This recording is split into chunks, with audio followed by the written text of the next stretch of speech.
Di akhir hidupnya, Remy memang lebih banyak menghabiskan tenaga dan pikirannya untuk menulis puisi. Kumpulan puisinya bahkan sempat dipentaskan oleh Rumah Musik Indonesia. Berikut ini salah satu cuplikan dari musikalisasi puisi Remy Sutansyah yang berisi tentang pertobatan dirinya.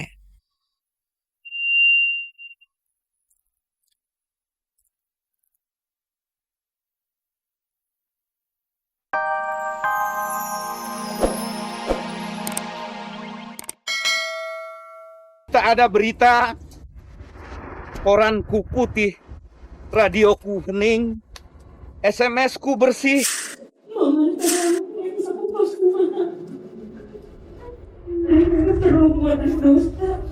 Bahwa pekerja itu memang harus mau mendengar rakyat.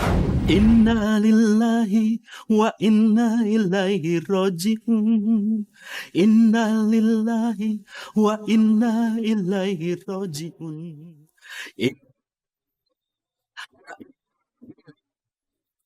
Kepergian pengamat musik dan wartawan senior Remy Sutansyah menghadap Sang Pencipta untuk selama-lamanya tidak saja ditangisi istri dan anak-anak.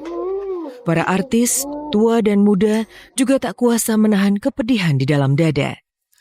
Remy, wartawan musik yang membidani kelahiran Kabar Kabari sebagai infotainment pertama di Indonesia, adalah jurnalis yang selalu terlibat dalam perjalanan karir para artis. Gigi, Slank, Ikke Nurjanah, Nia Daniati, Anang Ashanti, Pongki, bahkan sampai musisi sekaliber Iwan Fals pun mengakui peranan Remy dalam perkembangan karir mereka. Iwan Fals bahkan sempat menyanyikan lagu ciptaan Remy yang berjudul Ini Bukan Mimpi.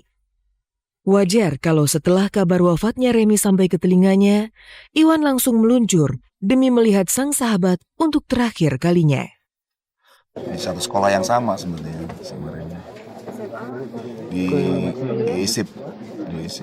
Dia kebetulan yang pertama saya masuk, dia yang pelonco dulu. Ini tanda kita harus kembali ke jalan ilahi. Jadi ada lagu Ini Bukan Mimpi, saya dikasih sama dia sebenarnya tentang tsunami. Jadi ada kata-kata itu bahwa kita harus kembali ke jalan itu. Kalau nggak ada beliau waktu itu infotainment tentunya tidak berkibar seperti sekarang. Ya bisa disebut dia sebagai bapak infotainment juga, karena waktu itu pun infotainment cuma ada satu, hanya Kabar Kabari dan Bang Remy pencetusnya. Penyemangat istilahnya kalau ada musisi yang kendor gitu atau udah lama nggak berkarya pasti diteleponin atau di say hi supaya semangat lagi. Yang dalam kehidupan karir aku itu dia ada di setiap step kehidupan karir aku dari awal sampai sekarang. Tenang aja Kak, gitu. gitu. Tenang aja Kak. Abang tahu kok harus gimana gitu. Jadi kita tuh baru ngomong dia tenang aja Kak. Kita percaya gitu bahwa dia pasti akan lakukan itu. Jadi kita nggak ngerasa ragu dengan ucapan dia gitu. Karena pertama kali aku masuk industri musik, yang mewawancarain albumku yang Biarkanlah itu beliau. Terus aku pernah bikin lagu bareng beliau pada saat almarhum Andi Liani meninggal. Dan aku pernah ditolongin pada saat kejadian di Samarinda. Aku ditangkap polisi.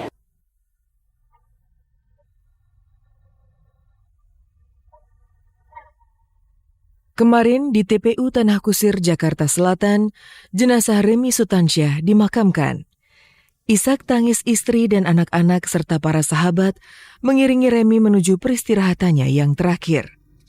Dan sesak di dalam dada kian bertambah tatkala Hans Miller sebagai pemimpin redaksi Kabar Kabari membacakan puisi terakhir yang ditulis almarhum. Puisi tentang kematiannya sendiri. Sekitar sebulan yang lalu, sebelum 40 hari kematiannya, Bang Remy mengirimkan sebuah puisi. Izinkan saya membacakan puisi yang terakhir ditulis oleh Remy Sutansyah.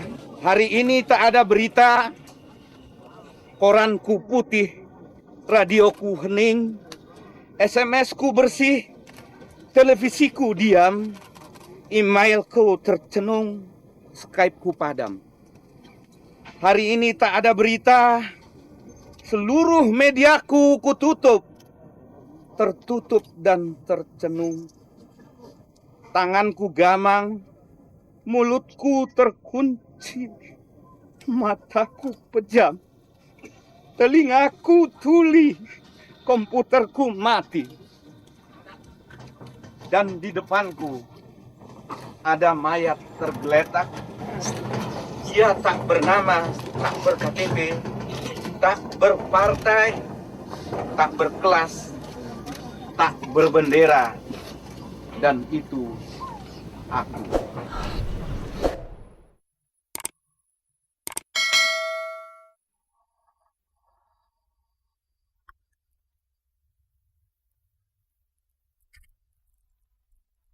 Di akhir hidupnya, Remy memang lebih banyak menghabiskan tenaga dan pikirannya untuk menulis puisi. Kumpulan puisinya bahkan sempat dipentaskan oleh Rumah Musik Indonesia. Berikut ini salah satu cuplikan dari musikalisasi puisi Remy Sutansyah yang berisi tentang pertobatan dirinya.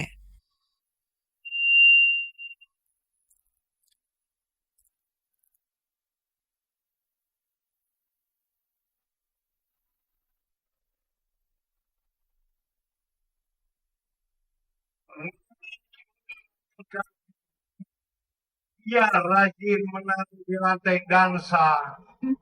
Seluruh gerak adalah lambang dosa-dosa. Remy muda, acuh dan brengsek. Oh, dosa begitu akrab.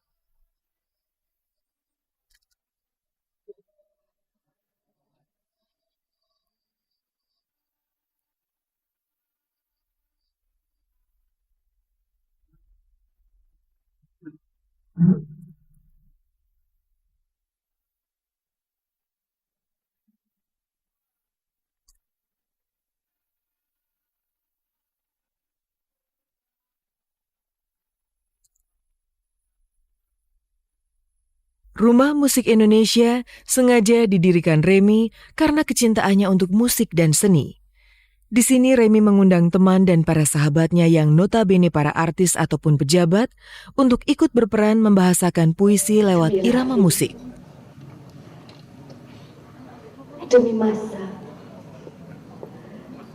demi air susumu, demimu ibu, aku tak akan meninggalkanmu, tak akan pernah.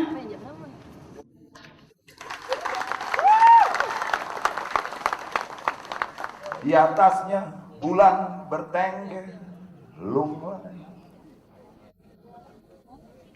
semerbak kembang busuk menebal, luka menari seharum darah segar. Pertunjukan seperti ini itu paling ada dulu 15 tahun yang lalu.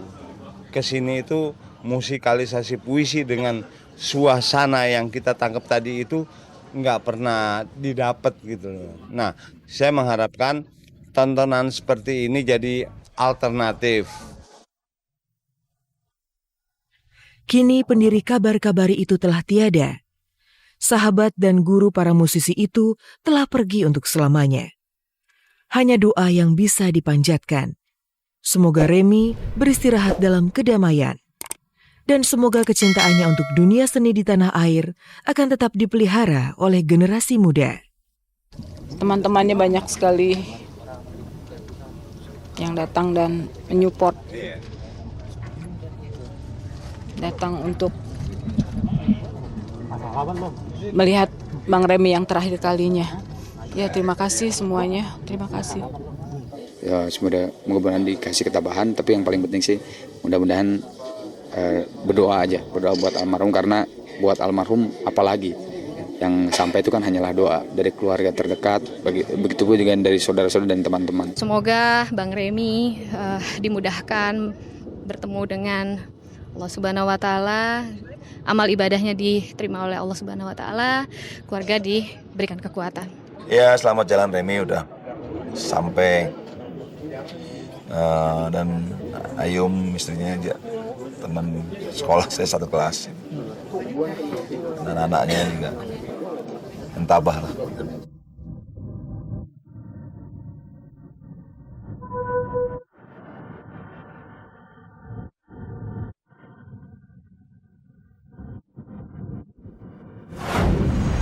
Kabar-kabari menjadi bukti nyata karya tangan dan buah pikiran Remy Sutansyah. Selama 16 tahun lebih, infotainment